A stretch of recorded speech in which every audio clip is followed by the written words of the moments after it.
Well, I watched Sleepy Hollow today, one episode, and I watched The Midnight Ride because the last one I watched was what, Blood Moon or something like that.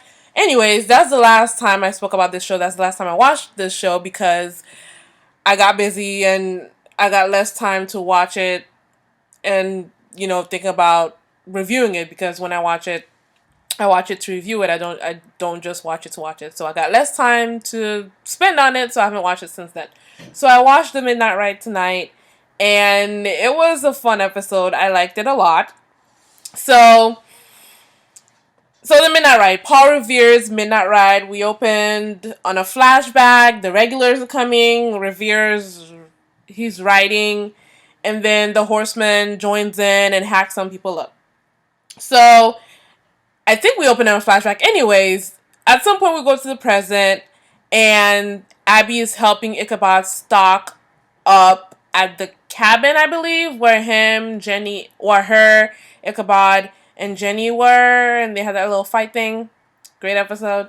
And so she's helping him stock up, and there's a cute, funny moment. This episode had a couple where Ichabod, like, he holds up this gallon of water and he's like, he's like, the look on his face when he says this is kind of like condescending, kind of like, not gonna judge. It was basically it's none of my business. That was basically the look on his face, but it's none of my business. He was like, you paid for water.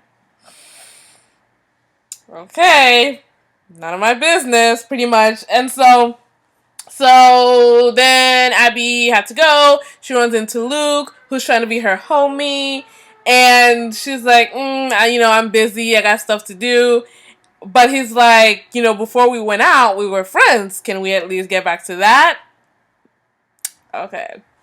And so he asks her for coffee. She says yes. He tries to make this lame joke about how, because she said, how about tomorrow? And he was like, I didn't know it'd be this soon. I need some time. No, no, it didn't work for me. But anyway, so while he's trying to get in, I don't think he wants to be her friend.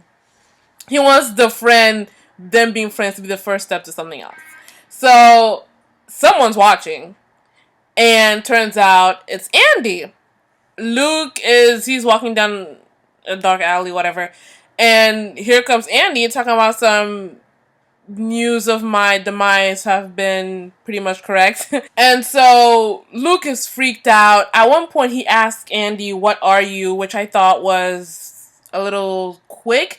There were 2 points in this episode where I thought the reactions weren't true.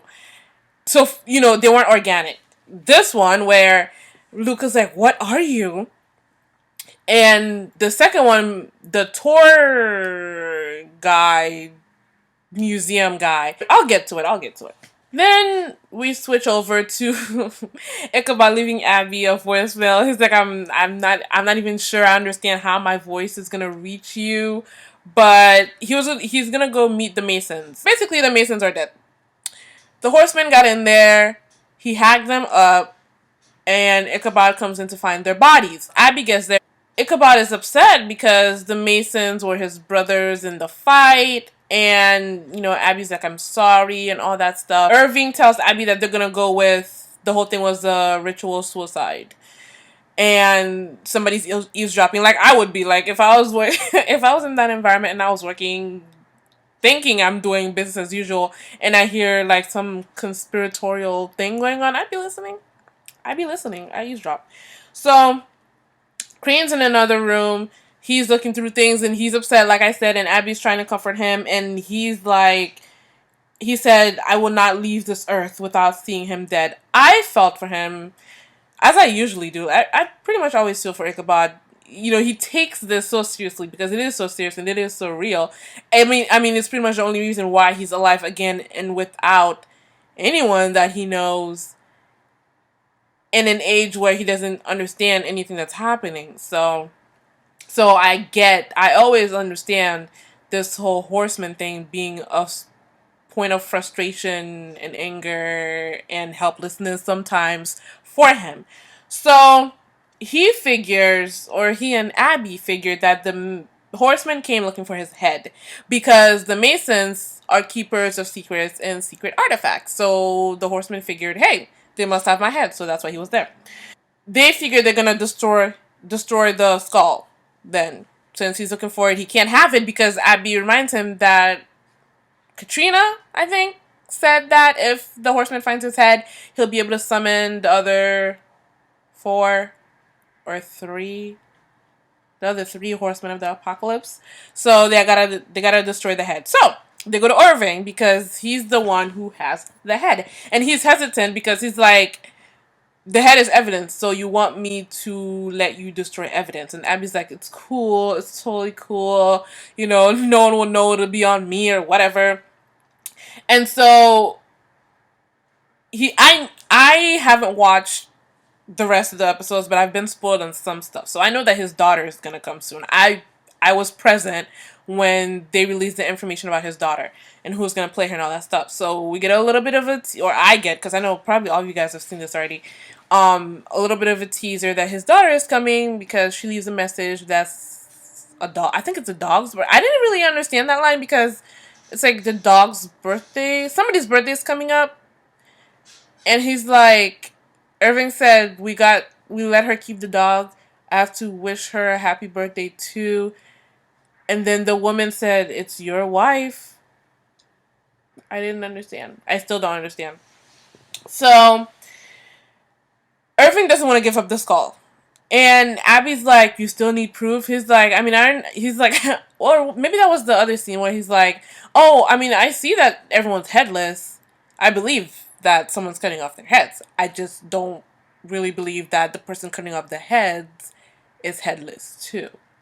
So he doesn't want to give up the skull. And so Ichabod leans on the fact that if we don't stop this thing, you're going to have to keep making calls, calling families and telling them that their loved ones are deceased. And I know from when I was in the military or whatever, how hard it is to deliver that news.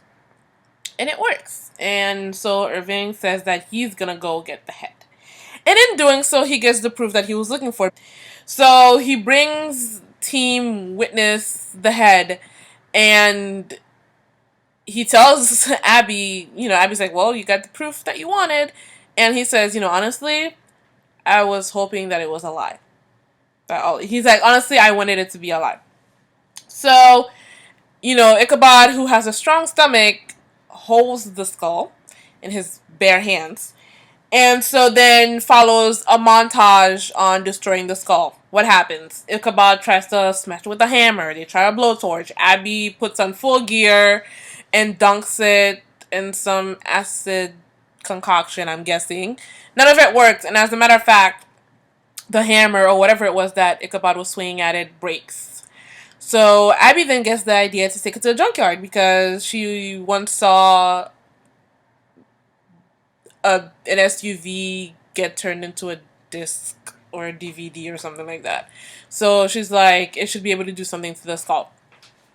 But then something catches Ichabod's attention, and it's 4 lanterns. That was creepy because at that point I'm like, okay, so the Horseman is now acting like a human serial killer, like some Hannibal Lecter type stuff, because the lanterns are actually heads. The heads of the Masons that were missing from the scene. And so he just lit up some candles and then it was... I thought that was creepy because now it's like it's a little human. Like the degradation, the deprivation, it's human. So it creeped me out. So Abbie asks, why would the Mason do this for real? And Ichabod figures that because they're messing with his head, taking it from place to place, acting like it's a hot potato and passing it around, he's returning, he's playing too. He's playing the game too. That's why he did it. And so they go to the museum because Ichabod figures that there's a manuscript that can tell them how to destroy the Horseman, and he figures that that's why he went to the Masons, not to get his head, but to get the manuscript that contains information on how to destroy him. But then I'm like, why didn't he do that when he first woke up. Why did he wait until now to do this? Anyways, they go to the museum, and Ichabod is appalled by the mishandling of history. So there's this tour guide, these little elementary school kids. They can't be older than that. Elementary school kids. He's talking to them about Paul Revere. And so the man's talking about how Paul Revere was what? A dentist. And, the ride, also called Paul's Ride or Paul's Midnight Ride. And where he famously rode and said, the British are coming, the British are coming. And so Ichabod's like, no. And I'm pretty sure I heard this before.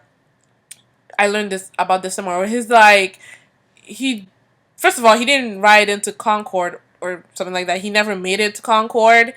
And all of the writers were to discreetly say the regulars are coming because we were British too. So saying that the British were coming wouldn't make any sense. And so then the man goes, wait, did you say we?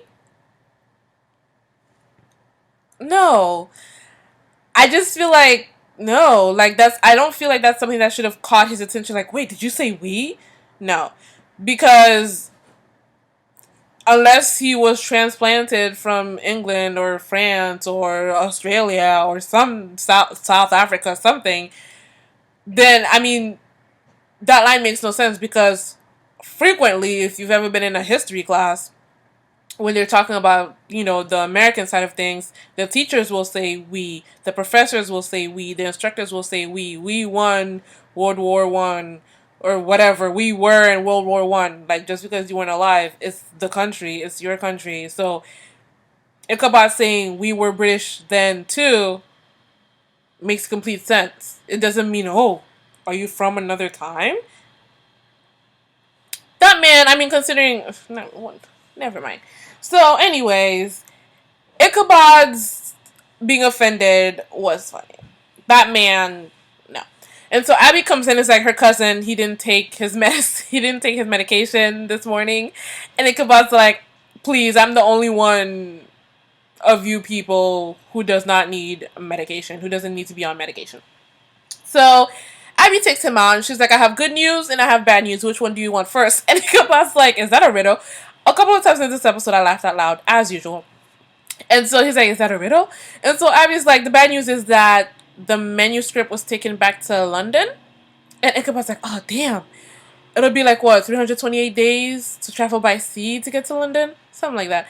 And Abbie's like, the good news is that the manuscript has been uploaded online. And Ichabod goes, that is excellent news. And Abbie's like, you have no idea what I'm talking about, do you? And she goes, and he's like, no, I don't. But his own, oh, that is excellent news. I love it. I love that. I think I said this before in other reviews of this show, but it was apparent a couple of times in this episode to me. Like, I love that Ichabod doesn't want to appear like he doesn't know anything in front of Abbie. Like, that's how I'm taking it. Like, he just doesn't want Abbie to think that he knows absolutely nothing. So there goes Ichabod with a computer and their little cave basement historical artifact room thing. So Abbie's at the printer, Ichabod is at the computer. Why did it work out that way? For our amusement. And so he's like tapping all over the Mac, like keys, keys, keys, and the things are disappearing, the windows are like moving and all that stuff. And then at one point he takes both of his hands away. He's like, Lieutenant, I've done something catastrophic. They have to decode the manuscript. It's called a Visionaire cipher. And so Abbie, meanwhile, says she has to like step out or something like that. Anyways, and so she's in the sewer making a phone call, telling him that, she can't make coffee and to call her back when he gets the message. And so then here comes Andy. And Abbie, he got a nice like elbow to the face for trying to come up behind her because she's not playing. And she's like, Andy, you're supposed to be dead. And he's like, I'm stuck, Abbie. I'm stuck. I want this to be over, but he's not letting me. And Abbie's like, you sold your soul, which is so creepy. Like, you sold your soul. You're at the mercy of the devil of death. The person you sold your soul to You want to rest, you want to be in peace, but you sold your soul. Now it's time for you to pay up. Which, what did Andy even get out of selling his soul? Like, what made that attractive to him? Because he sold his soul, but he was a cop, so it wasn't money. What was it? Why did he sell his soul? I wonder if they answer that before the season's over. Meanwhile, Ichabod's doing his research and he figures out that the key to decode the manuscript is behind the skull's teeth. And it's written Cicero. I don't know if it's because I haven't watched this show in a long time, but that to me seems so over the top and kind of convoluted. Why did Revere write it in his teeth? And the code is Cicero, which I remember as the black guy in the flashback. He was Cicero, so I didn't really understand. I didn't really understand why he would choose that place to hide the password. But anyways, he finds it, and so he goes to tell Abbie. He sees Andy, and so he gives him a message. Oh, Andy had told Abbie that you can't defeat death, but you can trap it. And so then Ichabod tells Andy to give the Horseman a message to come meet him at sundown or something like that. You know, now that I'm talking about that episode and trying to think about it like critically, I wish we could have gotten more out of Andy coming back, and maybe we will, but I just feel like how is he free? If he's not free, he wants this to be over, but it can't be over because he sold his soul. How is he free to work against Team Evil, Team Apocalypse? You know, like, why is he just walking around looking for Abbie, telling her how to stop the Horseman? Like, how is he free to do that when he's supposed to be basically at the mercy of these things that he sold his soul to? More could have been done with Andy, and maybe more will be done, but not impressed. Not impressed. So, oh, before Ichabod went to join Abbie, before he found the ridiculous placement of the password, he got a pop up on the computer. Got a pop up, and he tried not to pop up. It was from a porn site or whatever, one of those video chat thingies, and he was like, you know, those things are like automated, I believe, but he of course doesn't know that, and he's like, you know, I am married basically, and so he closes the computer, but then when he opens it, and apparently doesn't need to like re-put in the password or anything like that. Maybe it doesn't have a password. Well, it probably doesn't have a password because Abbie wouldn't do that to him.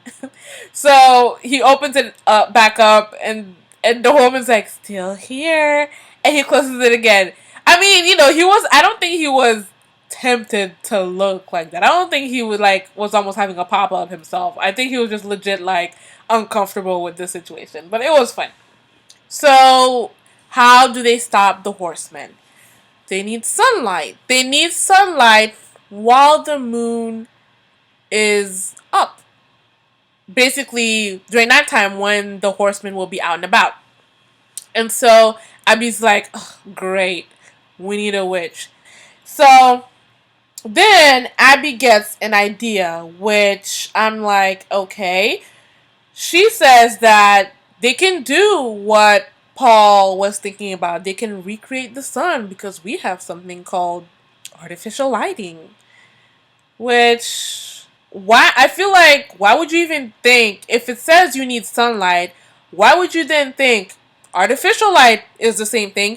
You can't get cancer from artificial light, from well, I know you can get it from UV rays, but like, you know, like, it's not the same thing. Unless I'm like thinking about something completely different. But I just feel like it says sunlight. Why would you then use anything that's artificial? That horseman, let me wait. So Abbie said that they can get some help in the form of Irving. So Irving, they come up with a plan, which we don't know about. We're gonna see it as it plays out. So he's helping them, like, I don't know, paint some skulls, carve some skulls. And he has some questions about Thomas Jefferson. How did his name come up? I don't remember. But he's like, Ichabod, please explain to me how this man who wrote All Men Are Created Equal could justify slavery. Ichabod gets in his feelings and is like, well, I'm pretty sure he knew that, slavery was abominable, you know, but here's what he did. He was an abolitionist. He was this, he was that, he was this. And Abbie and Irving are looking at him like, okay, but what did that do for the slaves? No. Like, great, he was an abolitionist. How did he use his influence to help the people suffering? We'll wait. And so he's like, oh. And so then Abbie says, maybe Sally Hemings served as great inspiration for him. Maybe she inspired him. And so Ichabod, and I guess he died beforehand or something like that. He was like, who is Miss Hemings? And so we cut his like hogwash. Thomas Jefferson was a stand-up man. Basically being, his little feelings were hurt. He was widely offended. He was a married man and all that stuff. He would never, blah, blah, trying to defend Jefferson. And he's like, oh, you'd rather believe hearsay than fact. And so we switch again to the sewer. And everything's like, well, I got bad news for you, Ichabod. But we have a little something called DNA, forensic evidence. And it's been proven that your old dude Jefferson fathered, 7 children with Sally? And then, and then the scene before that, Ichabod was like, I once told Jefferson that a man who never reads is smarter than a man who reads the newspaper. And he was laughing at his own little joke because he thought it was so clever. And so then, during that sewer scene, Abbie's like, not to rub, not to kick you while you're down, but Jefferson's story or quote. And it was then that Ichabod was like, well, I guess sometimes you just don't know people. I mean, he was totally being like, I don't know, like what, a white liberal, just like, oh, Jefferson would never. And then once he saw that Jefferson, like, personally took something from him, he was like, oh, I guess you never really know people. All right. But, this show, please go ahead and continue to hurt Ichabod's feelings regarding his little heroes. Stay real. So then Abbie and Ichabod are waiting for the sun to go down so that this plan can get going.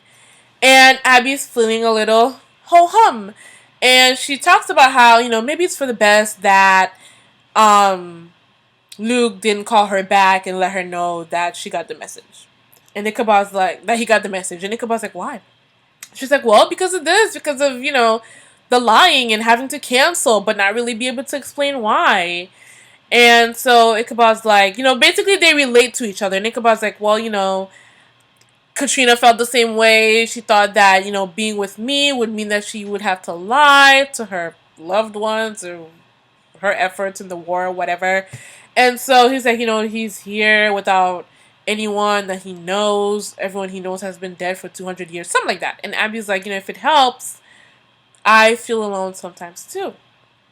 And so Ichabod then goes, perhaps this is the sacrifice that witnesses must carry. All we really get is one another. And then both of their attractive faces are just kind of like sitting there quietly. It was cute. So here's the plan. Ichabod goes to like bait the horseman. Horseman almost gets Ichabod, but no. He jumps down to the sewer, then falls on his back. He was like, that was terrifying. And so he runs away with the head. And so then the horseman comes upon the fake heads and he's crushing them and with his, fist and his foot and all that stuff. And so then here comes Abbie. She's like, hey, you know, I got one too. Except she has the real one because the Horseman saw the little silver from the Cicero. It like shined in the light. And so he goes after Abbie. And so, you know, they're running around in the maze, whatever. And so then Abbie is like, Ichabod, you know, I've hurt my ankle. Come help me. And Ichabod's like, something, I'm coming. You know, don't make that much noise or something like that. And so she's dragging on the floor.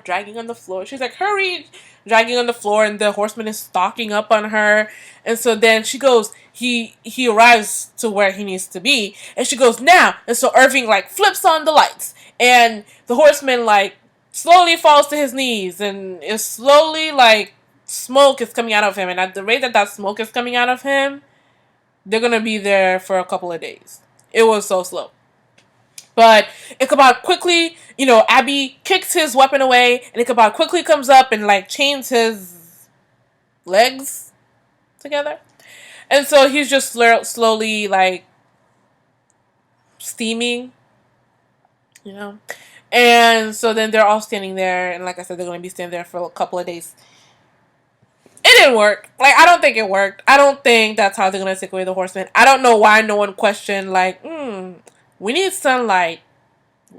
Will artificial suffice? I don't think it will. I mean, if it does, I'll stand corrected. But I don't think it'll work. I mean, not even because, oh, it's too early for the Horseman to die.